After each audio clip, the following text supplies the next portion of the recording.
अब देखते हैं next problem. Value of support moment is यम। वैल्यू ऑफ सपोर्ट मोमेंट यम इज, वो क्या होगी इस केस में? बहुत सिंपल है। अब देखिए, फ्री बॉडी डायग्राम निकालना है बस। ये हो गई फ्री बॉडी डायग्राम, यहाँ तक और यहाँ पे एक सपोर्ट, और ये है डिस्टेंस 3 मीटर। अब यहाँ पर लोड शो करना है और ये मोमेंट लेना है ए बी जो भी है ई पॉइंट, वो देखते हैं अभी क्या रखता है। अब देखो आप 20 किलोमीटर लोड एक्ट हो रहा है सेंटर ऑफ द हिंज। अब मैंने क्या किया, आधा पार्टिकल कंसीडर किया और सिमेट्रिकल है फ्रेम, एग्जैक्टली सिमेट्रिकल है, 3 मीटर 3 मीटर, बीच का 1 मीटर। और ये तो ये जो लोड है 20, कुछ लोड राइट साइड की बीम ले लेंगे कुछ, और आधा इधर, आधा उधर, आधा इधर। So this load will be here 10 kilo Newton.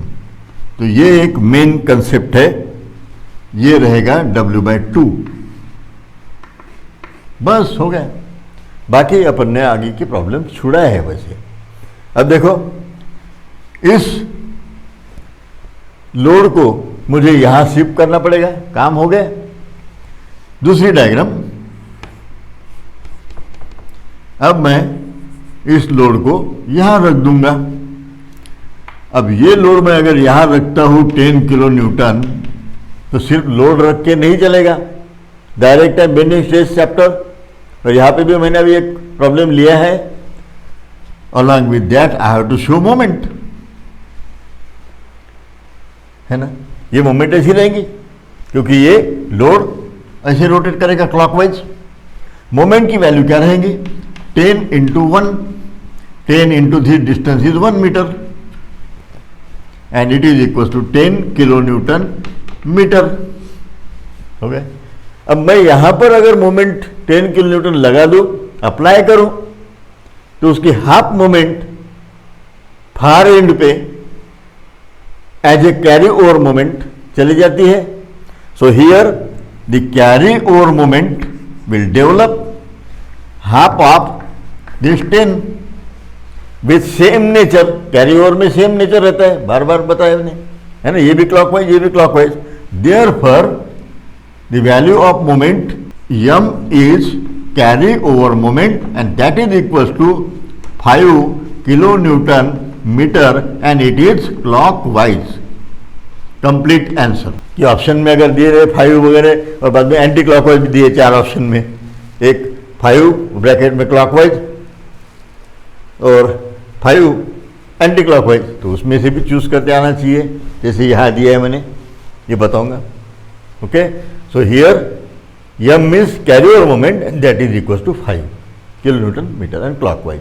समझ में आ गया? ये तो सिंपल है, सिर्फ फ्री बॉडी डायग्राम बराबर निकालते आना चाहिए। Next, carry over factor for the beam. इस बीम के लिए कैरी ओवर फैक्टर क्या रहेगा? कैरी ओवर मोमेंट नहीं, carry over factor. We know carry over factor is equal to moment develop divided by moment applied. It is applied m and it is develop। Okay, ये पता है, ये already हो चुका है ना। Develop moment divided by applied moment is carry over factor. Okay, now अब वही free body diagram. Here this beam carrying moment of magnitude m. Here what happens, to balance or to make equilibrium of this portion। तो अब देखिए यहाँ पर ये free body diagram समझ में आ गई। अब यहां पर तो मोमेंट जीरो रहेंगी, लेकिन रिएक्शन रहेगी, इधर में भी रिएक्शन रहेगी। ये मोमेंट कौन सी है? क्लॉकवाइज। रिएक्शन से अभी इसको न्यूट्रलाइज करना है या बैलेंस करना है, इक्विलिब्रियम कंडीशन मेंटेन होने के लिए इसको एंटी क्लॉकवाइज घुमाना पड़ेगा। तो ये रिएक्शन ऐसी रहेंगी और ये रिएक्शन डाउनवर्ड रहेंगी। पक्का? ये आर ए और ये आर बी, स्पैन है यल, है ना। तो ये दो मोमेंट इक्वल रहना चाहिए, तभी बैलेंस होगा। ये clockwise moment m and anti clockwise moment given by the couple. So here for equilibrium summation m must be equal to 0, therefore m is clockwise taking moment about point A, so I can write A point ले लिए। Moment लेना है तो कोई ना कोई एक reference point लगेगा ही, तो A पॉइंट अपन ने रेफरेंस पॉइंट लिया है। यहाँ से सब डिस्टेंस गिनने वाले, मोमेंट का तो कोई डिस्टेंस नहीं गिनती, मोमेंट है ना moment. Then R B, R A तो पास ही हो रहा है उसमें से R B, so here minus R B into L and that is equal to 0। When we solve this, RB is equals to RA and that is equals to M by L। यहाँ मैंने RA भी जोड़ दिया है, RB और RA दोनों value same रहेंगी। Upward force should be equal to downward force, summation FY भी सेटिस्फाई होना चाहिए, है ना। इसी ML। अब ये फ्री बॉडी डायग्राम मैं एक्सटेंड करने जा रहा हूँ, बस हो गया प्रॉब्लम।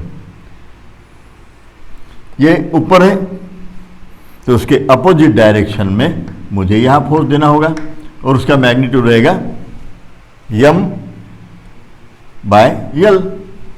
ओके, और यहां पर है ये सपोर्ट, ये डिस्टेंस है यल।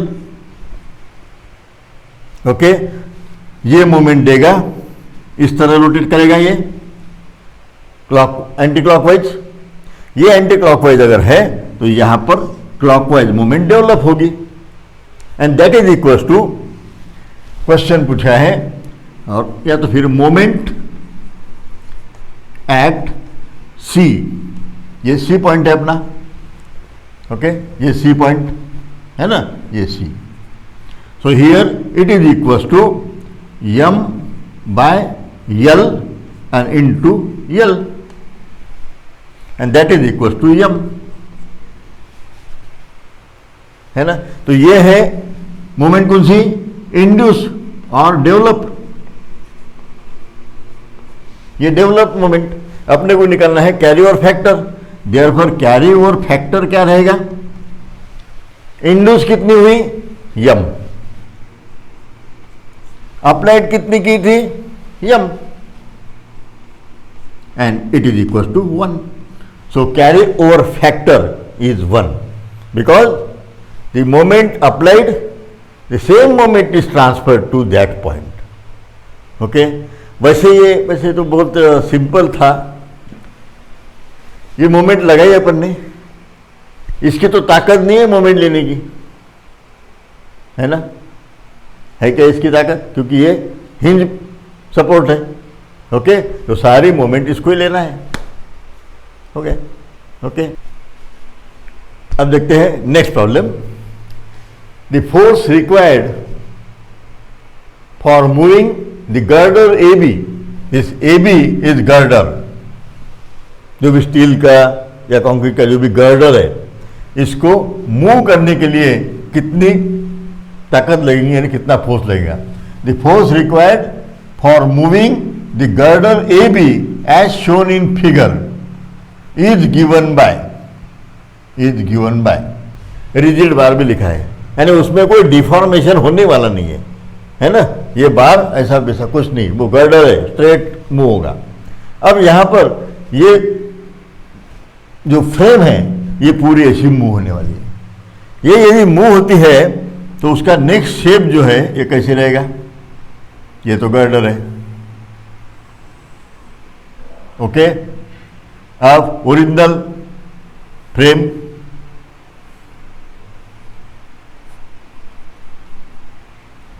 अब मूवमेंट के बाद ऐसे इधर में ऐसे, और ये रहेगा डेल्टा, ये रहेगा डेल्टा। हो गया, ये स्वे एनालिसिस है। Force required here it is our P. This P horizontal force summation F X must be equal to 0। Equilibrium condition maintain होना ही चाहिए। So here the force develop at base, horizontal force, यहां पर एक force develop होगा, यहां पर भी एक फोर्स डेवलप होगा। ये पॉइंट डी है तो इसको एस डी बोलेंगे अपन, और ये एस सी बोलेंगे। Okay, and we know P is equal to H D plus H सी।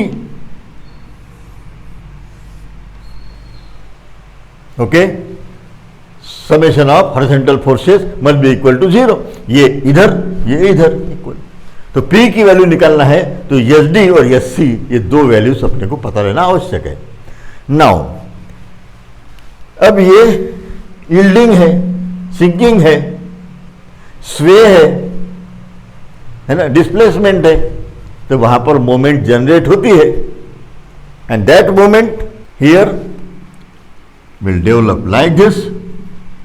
यहां पर भी मोमेंट ऐसी रहेगी, यहां पे ऐसी रहेगी एक, यहां पे कुछ नहीं रहेगा क्योंकि हिंज है, हिंज में मोमेंट नहीं होती।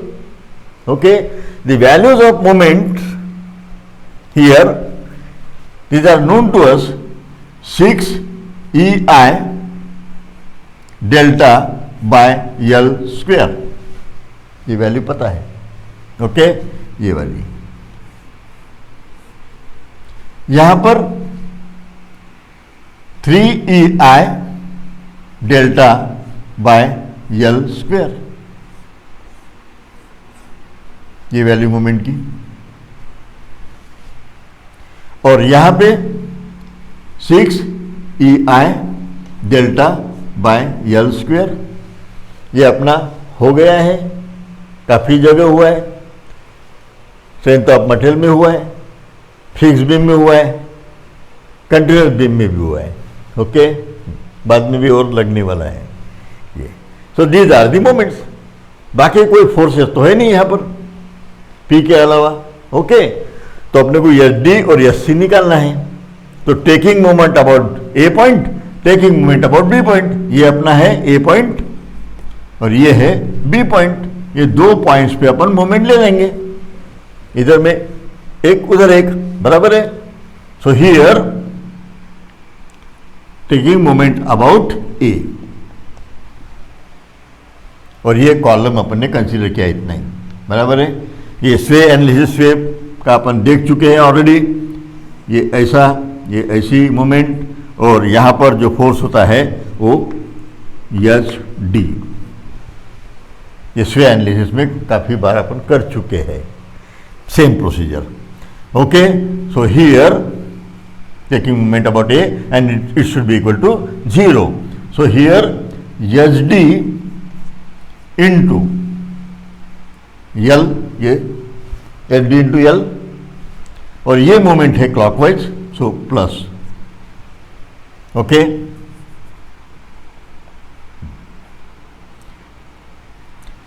Then these two moments are anti clockwise, ये एंटी क्लॉकवाइज है तो माइनस। अब दोनों की वैल्यू सेम है ना, तो मैं एक ही बार लिखता हूं, twice 6EI delta by L and square. ये ट्वाइस लिखा है, ये दोनों वैल्यूज को इकट्ठा लिख दिया मैंने। Okay, when we solve this we will get the value of H D. ये L जो है डिवाइड करना पड़ेगा, ऊपर में आएगा 12EI delta divided by L cube, ये एच डी मिल गया अपने को। Similarly we can find value of S C, taking moment about B point and equal to 0, S C into L clockwise, S C into L and it is clockwise, और ये moment है anti clockwise, और एक ही है, यहां पे twice करना नहीं पड़ेगा। 3EI delta and L cube equal to 0, When we solve this, we will get the value of SC, and that is equals to 3EI delta by L cube. ये होगी वैल्यू SC की. Okay, therefore P is equals to SD plus SC. Okay, तो 12EI delta by L cube plus 3EI delta by L cube, ये value, and it is equals to 15EI delta by L cube. This is our final answer. Okay, simple है, लेकिन ये numericals even conventional exam में भी आ सकता है ऐसे type का. ओके, तो ये बेसिक कंसेप्ट पता रहना आवश्यक है, इसलिए ये सब कंसेप्चुअल मैं प्रॉब्लम्स इकट्ठा ले रहा हूँ अभी, ताकि आपका कंसेप्ट जो है एकदम से क्लियर हो जाए. वो अगर आपका कंसेप्ट क्लियर है तो उसी कंसेप्ट को यूज करके अपन कोई भी प्रॉब्लम छुड़ा सकेंगे. जैसे कि वैसे तो कोई एग्जाम में कभी प्रॉब्लम आती नहीं है, कंसेप्ट बेस है ना. Then next, what is the moment at center support for the given beam? Centre में मोमेंट कितनी रहेगी, और ये 4 ऑप्शन दिए हैं, ये कोई केबीसी नहीं है. 4 ऑप्शन दिए हैं. अब इसको exact solution, moment distribution table, distribution factor वगैरह नहीं करना चाहिए. वो किए तो भी आएगा, लेकिन टाइम लगेगा. तो 4 ऑप्शन देने के लिए इतना टाइम देने को नहीं पूरेगा. अभी देखो यहाँ पे बहुत क्लियर कट दिया है. यहाँ पर मैं अगर आपको बताऊं कि सेंटर में कोई भी कंटिन्यूस बीम अगर है और वर्टिकली डाउनवर्ड लोड्स है, तो सेंटर में जो ऑर्डिनेट्स था अपना बेंडिंग मोमेंट का, वो निगेटिव था. आपको पता है, ये बेंडिंग मोमेंट डायग्राम ऐसी कुछ अगर बनाए तो सेंटर वाला जो ऑर्डिनेट है अपना ऐसे आता था, ये वाला, और वो निगेटिव रहता था. और बीम का डिफ्लेक्टेड शेप जो है ये ऐसे बना है अपना orange, it means it is hugging. Okay, ये अगर हॉगिंग है तो अपने को यहां पे 2 ऑप्शन है, एक और दूसरा. दूसरे 2 जो है ये तो सैगिंग होने की वजह से कट गए. और दूसरा मैं यहां पे बताता हूं आपको, ये यहां पर जो मोमेंट होती है ये इस तरह, ये इस तरह. यहां पे अभी तो 0 है करके मोमेंट ही नहीं आएगी, फिक्स रहता तो ये ऐसी, ये इधर में रहती है अपनी एंटी क्लॉकवाइज, यहां पे क्लॉकवाइज, यहां पे फिर से एंटी क्लॉकवाइज, यहां से क्लॉकवाइज. अब ये जो एंटी क्लॉकवाइज है इसका एरो देखो बॉटम साइड से जा रहे हैं, है ना, इधर से. तो ये नेचुरली बीम जो है ऐसे उठेंगी और ऐसा शेप बनाएंगे, तो ये हॉगिंग. तो ये ऑप्शंस अपने 2 हो गए, दोनों में से एक रहेगा. अब सवाल है ये 45 या 90, इसमें कुछ नहीं, लोड की मोमेंट ले लेंगे पहले, fix end moment, fix end moment या FEM, है ना. इधर तो लोड है ही नहीं और एंटायर स्पैन पे है, तो फिक्स एंड मोमेंट जो भी है MBA या MAB, है ना. ये अगर A, B और C है तो MAB या MBA दोनों की न्यूमेरिकल वैल्यू सेम रहेंगी, numerical. Okay, and it is equal to WL² by 12 रहता है फिक्स एंड मोमेंट. कोई भी ये स्ट्रक्चर स्टार्ट करते समय अपन ने फिक्स एंड मोमेंट पहले निकाली है, उसके बाद आगे की कैलकुलेशन रहेंगे अपने. इट इज ऑलवेज, सब जगह वैसे. कोई भी मेथड ले लो, क्लैपेरॉन ले लो, मोमेंट डिस्ट्रीब्यूशन ले लो, या स्टिफनेस फैक्टर ले लो, या स्लोप डिफ्लेक्शन मेथड ले लो. Okay, so here W is 20, L is 6, square of it and divided by 12. Okay, ये कैंसल, एक कैंसल हो गया, ये 10 और 6, इट इज 60 हो गया. अब 60 मोमेंट इस सपोर्ट पर है. ओके, अब 60 यदि मोमेंट सपोर्ट पर है उसको दूसरी भी जवाबदारी रहेंगी। ये जो मोमेंट है यहां लगाए, ये मैक्सिमम कितने आ रही 60, उस जॉइंट को एक काम करना है, डिस्ट्रीब्यूट करना है, कुछ मोमेंट इधर कुछ इधर। तो naturally this member has to carry the moment less than 60, क्योंकि ये 60 मोमेंट तो टोटल है यहां पर लगने वाली। अब ये मोमेंट कुछ इधर जाएंगे कुछ इधर जाएंगे एज पर स्टिफनेस फैक्टर या तो डिस्ट्रीब्यूशन फैक्टर, बराबर है। तो फिर ये जो आंसर है, यानी इसको जो मोमेंट लेना है सपोर्ट बी को, बराबर है, it will be less than 60। 90 तो हो ही नहीं सकती, 60 लगाए तो 90 कहां से आएंगे? Okay, so our answer will be, correct answer is this one, ये करेक्ट आंसर। ओके, जो ऑप्शंस दिए हैं उसमें से अपन ने मार्क कर दिया है। ओके, कुछ ज्यादा माथापच्ची की नहीं है।